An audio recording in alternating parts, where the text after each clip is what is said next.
આજે આપણી વચ્ચે એક પેરેન્ટ્સ છે કે જે સુમેન્દ્ર સરના સ્ટુડન્ટ છે, એમના પપ્પા છે અને એ ધનશ્રીબેન મહેતા જેમનું પેઇન્ટિંગ પણ સિલેક્ટ થયું છે. તો ચાલો આપણે એમના પેરેન્ટ્સ પાસેથી આજે એમનો અનુભવ લઈએ કે નમસ્તે સર, આપના દીકરીનું સર પેઇન્ટિંગ સિલેક્ટ થયું છે.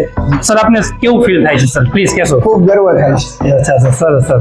અને આપને સર ક્યાંથી પ્રેરણા મળી કે ભાઈ હું પણ મારા દીકરા કે દીકરીને એક આર્ટ તરફ વાળું? કારણ કે અત્યારે આના બાળકો હું જોઉં છું કે સોશિયલ મીડિયા તરફ વધારે છે, કે જેમ કે કોઈ બાળક રમતું ન હોય, મતલબ જમતું ન હોય કે કોઈ પ્રવૃત્તિમાં એનું મન ન લાગતું હોય તો બાળકોને આજે મોબાઈલ પકડાવી દે છે. તો આપને સર આપની દીકરીને કેવી રીતના મતલબ પ્રેરણા મળી કે ત્યાં આર્ટ તરફ વાળીએ છે? એકચ્યુઅલી આમાં એવું છે કે થોડું ઘણું જીનેટિકલી કહી શકાય. અચ્છા. કે હું જ્યારે સ્કૂલમાં ભણતો ત્યારે મારું ડ્રોઈંગ ખૂબ જ સારું. જી સર.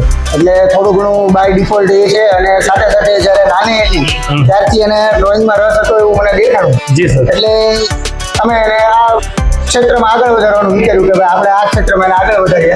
એને જેમાં રસ છે એમાં એ આગળ વધે, એને જેમાં આનંદ આવે એ કરે. તો સર, આપને મતલબ આપનું બાળક આટલું સરસ કરે છે, તો શું આપને લાગે છે કે આપ આમાં આગળ વધારશો? આ 100% વધી શકે, એની ઈચ્છા. અચ્છા સર, એમની ઈચ્છા. હું ક્યારે ફોર્સ જ નથી કરતો કે તારે બેટા આ કરવાનું આ નહીં કરવાનું. એને જે કરવું એની ઈચ્છા. જેને આગળ વધવું. સારું સર, બેસ્ટ ઓફ લક બેટા. Thank you very much.